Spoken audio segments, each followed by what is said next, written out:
Ya, kembali lagi bersama dengan Mas Bejo di Bejo Channel. Kali ini Mas Bejo mau bikin video tentang Honda Vario 125 yang kalau dilihat ya, punya Mas Bejo ini adalah tipe yang CBS.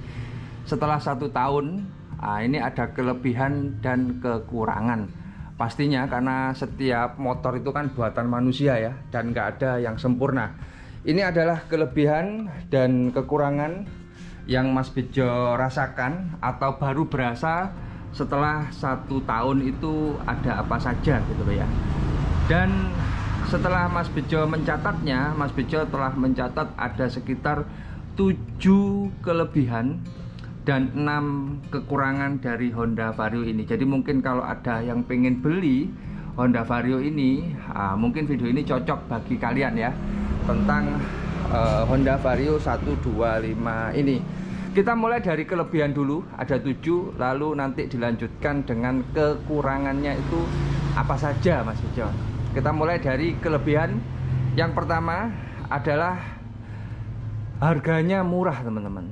Kenapa Mas Bejo bilang murah? Motor ini adalah 125 cc, rangkanya bukan ESAF, dan menjadi satu-satunya motor 125 cc dari Honda. Kalau Yamaha kan banyak ya 125 cc nya.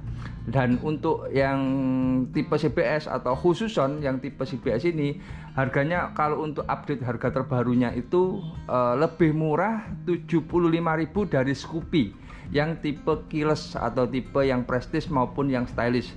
Ini nggak ngerti ya, ini yang mahal itu Scoopy-nya apa Vario-nya yang kemurahan. Tapi tak pastikan kalau itu bisa menjadi nilai plus bahwa motor ini sebenarnya sangat ekonomis banget kalau dilihat perbandingannya dengan Scoopy. Itu yang pertama. Terus yang kedua, kelebihannya motor ini sangat irit banget teman-teman. Jadi Vario 125 ini irit ya. Maksudnya irit dalam arti apa Mas Bejo?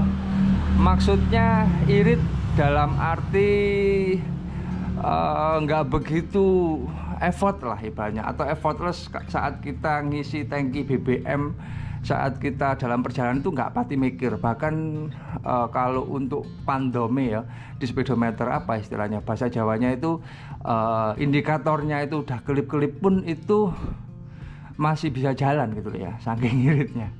Nah, itu mungkin ada yang bisa sama atau ada yang merasakan, mungkin bisa tulis di kolom komentar di bawah tentang keiritan itu sendiri. Terus kelebihan yang ketiga adalah motor ini nyaman untuk dikendarai. Jadi motor ini secara pemakaian ya, pemakaian sehari-hari itu nggak ada mikir lah ibaratnya. Jadi tinggal pakai lah ibaratnya, tinggal pakai satset, nggak begitu mikir, dan secara kenyamanan itu nyaman dikendarai motor ini, entah itu sendiri maupun saat kita berboncengan. Terus yang keempat adalah fungsional. Jadi motor ini fungsional banget ya. Jadi secara speedometer saat dikendarai itu nggak mikir, lihatnya itu gampang, mudah untuk dilihat ya secara fungsi-fungsi ini. Terus habis itu spionnya kan juga berubah, itu juga fungsional, dan bagasi itu nggak begitu besar, nggak begitu kecil juga, jadi cukup lah secara fungsional. Cuman minusnya cuma satu, nanti tak bahas di kekurangan ya, tentang secara fungsi yang ada di video. Meskipun secara fungsi tentang yang ada di sini ini sebenarnya kelebihan ya, seperti contohnya adalah cacesan USB. Ini dalam 1 tahun ini nggak pernah Mas Bejo pakai tapi ya cukup fungsional karena ada di sana gitu ya. Nah, itu secara kelebihan yang keempat. Terus habis itu motor ini yang kelima kelebihannya seperti melengkapi kelebihan yang sebelumnya ya, yaitu motor ini secara fungsi itu sangat satset dan nggak salah paham. Jadi nggak akan salah paham lah kalau kalian pakai motor ini. Secara lampunya, secara apapunnya itu kan sudah modern semua. Secara teknologi juga meskipun ini nggak ada ISS ya, itu juga sangat-sangat fungsional dan sangat-sangat satset kalau kita memakainya. Lalu yang keenam adalah kelebihan yang sifatnya perspektif ya, yaitu satu-satunya motor kelas Matic dari Honda 125cc yang rangkanya itu tidak ESAF. Memang ini tidak termasuk kelebihan yang sangat signifikan atau gimana ya, karena memang masih simpang siur juga. Tapi secara perspektif orang-orang itu kan, loh kalau rangka ESAF itu kan ringkih apa segala macam. Meskipun sebenarnya kenyataannya nggak begitu juga gitu ya. Tapi kalau untuk Vario 125 ini menjadi satu-satunya rangka underbone dalam kategori motor-motor Honda yang Matic ya. Kan kalau untuk Beat, untuk Scoopy, untuk Genio, bahkan untuk Vario 160 kan ESAF ya. Jadi ini menjadi nilai plus kalau menurut Mas Bejo. Jadi secara perspektif itu, oh ini rangkanya underbone gitu loh. Maksudnya Mas Bejo seperti itu. Dan kelebihan yang terakhir ya, atau yang ke-7, yaitu pada harga jual kembali. Mas Bejo kan kemarin juga berkunjung ke dealer motor bekas juga gitu. Harga jual kembali Vario 125 itu sangat-sangat tinggi teman-teman. Jadi sangat tinggi, mungkin itu dikarenakan bahwa kalau untuk Vario 125 ini sangat populer ya, sangat populer banget. Selain motor ini kan yang populer itu kan Beat, Scoopy, Vario 125 sama NMAX ya. Itu kan sangat populer, jadi membuat motor ini nilai jual kembalinya itu tinggi. Meskipun kita beli motor tidak untuk dijual lagi, tapi kan juga memberi ketenangan lah ibaratnya kalau kita beli motor yang harga jualnya itu tetap tinggi. Nah, itu adalah kelebihan-kelebihan yang baru terasa setelah 1 tahun. Lalu kita bahas tentang kekurangan dari Vario 125 ini ya teman-teman. Kita mulai dengan kekurangan dari Vario 125. Bahwa motor itu tidak ada yang sempurna, apapun mereknya, apapun pabriknya, pastinya ada kekurangan. Dan ini adalah kekurangan Vario 125 setelah 1 tahun ya, baru berasa yang versi Mas Bejo. Jadi ini sudut pandang Mas Bejo secara pribadi, tidak mewakili siapapun lah, ini mewakili Mas Bejo pribadi. Ada kekurangannya, tak tulis itu ada 6 teman-teman. Yaitu kekurangan yang pertama adalah riding positionnya. Ini memang nyaman banget ya untuk dipakai sehari-hari. Cuman secara riding position kalau untuk Vario 125 atau Vario-Vario pada umumnya itu kan sporty ya, sporty banget. Jadi ini agak pendek dan secara setir itu agak gini ya. Serta pada bagian belakangnya itu agak jendit. Nah ini. Jadi memang disetting sangat sporty banget. Ini membuat kekurangannya yaitu kalau kita perjalanan agak jauh teman-teman, ya sekitar 50-75 km tanpa berhenti lah ya ibaratnya, motor ini agak bikin pegel. Nah, agak bikin pegel di boyok mungkin, di tangan mungkin. Jadi secara perjalanan jauh itu kurang lah ibaratnya. Karena kalau perbandingannya sama PCX mungkin sama NMAX ya beda. Tapi ya nggak bisa diperbandingkan juga kan ya, karena memang ini mungkin secara fungsi untuk kehidupan sehari-hari dan untuk bukan untuk touring dan perjalanan jauh, karena memang lebih pendek lah ibaratnya secara setirnya. Jadi sangat sporty banget lah ibaratnya. Itu kekurangan yang pertama. Terus kekurangan yang kedua yang masuk pada hal yang begitu penting tapi bisa jadi dianggap remeh ya, yaitu pada centelan teman-teman. Centelan di sini itu sangat sempit. Nah, jadi sangat sempit sampai Mas Bejo itu bikin yang namanya itu isolasi, tak isolasi biar nggak bundas-bundas ya, atau nggak luka-luka bodinya eman-eman. Jadi untuk ditaruh saat kita goncengan atau nganterin anak Mas Bejo sekolah ya, itu secara naruh helmnya itu nggak begitu nyantol. Karena sempit gitu loh. Jadi dek sininya itu sempit, bahkan ini lebih sempit daripada Beat. Jadi Beat sama Vario ini lebih lebaran Vario.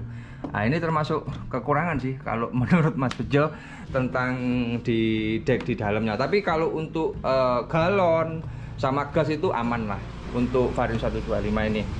Lalu selanjutnya adalah pada karakter mesin ya teman-teman.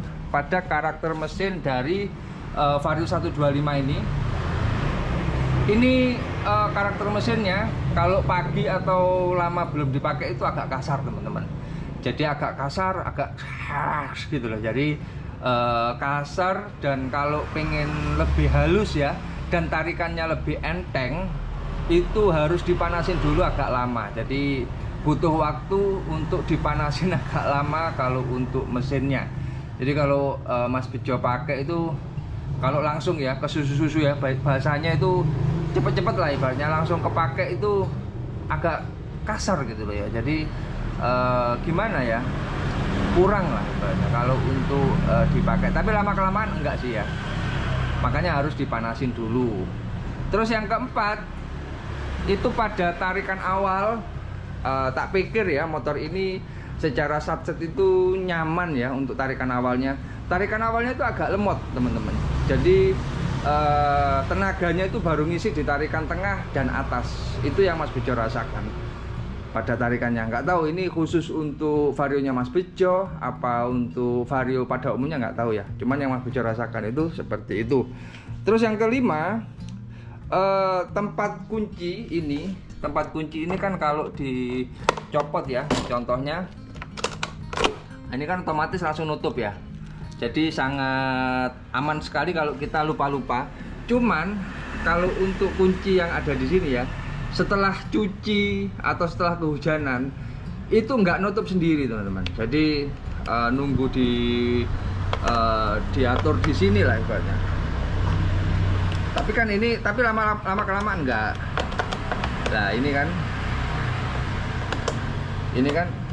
nah ini kan nutup sendiri kalau dicabut kontaknya. Cuman kalau habis kehujanan atau kena air atau habis dicuci, ini agak sulit untuk menutup kunci. Nggak tahu ini, tak kembalikan lagi, ini khusus punya Mas Bejo apa untuk yang lainnya. Nah itu untuk secara apa namanya, secara kontaknya. Lalu pada yang terakhir, kelemahan yang sangat signifikan ya, begitu remeh tapi signifikan, yaitu pada laci, dua laci ini. Dua laci yang ini nanggung banget gitu. Jadi lacinya nanggung ya. Contohnya kalau Mas Bejo bawa botol ya, taruh di sini itu nggak cukup. Nah, nggak cukup karena kecil ya. Mungkin ini untuk naruh apa ya istilahnya, mungkin buat naruh masker atau tisu. Nah, tapi nanggung banget gitu loh ya, nanggung. Bahkan yang di sini pun kalau kita isi botol ya, nggak tahu botolnya Mas Bejo kebesaran atau apa, cuman untuk Aqua 330 itu kalau dimasukkan sini itu nggak bisa ditutup. Jadi secara kekurangan pada lacinya itu seperti itu, nanggung teman-teman. Kalau menurut Mas Bejo sih seperti itu. Selebihnya aman, nggak ada masalah seperti motor-motor pada umumnya. Nah itulah kelebihan dan kekurangan yang Mas Bejo rasakan setelah memakai Honda Vario selama 1 tahun ini. Apakah kalian sama yang punya Vario 125? Apakah berbeda? Tulis di kolom komentar di bawah. Mungkin cukup ya untuk video kita kali ini, yaitu kelebihan dan kekurangan Honda Vario 125 yang kali ini tipe CBS punya Mas Bejo setelah 1 tahun. Jadi baru berasa setelah Mas Bejo pakai dalam kurun waktu 1 tahun. Mohon maaf kalau ada salah kata, banyak pastinya karena Mas Bejo hanyalah manusia. Biasa tempatnya salah, kilaf dan lupa, dan kesempurnaan hanya milik Allah Subhanahu wa Ta'ala. Jangan lupa like, komen, dan subscribe di Bejo Channel. Matur nuwun, terima kasih.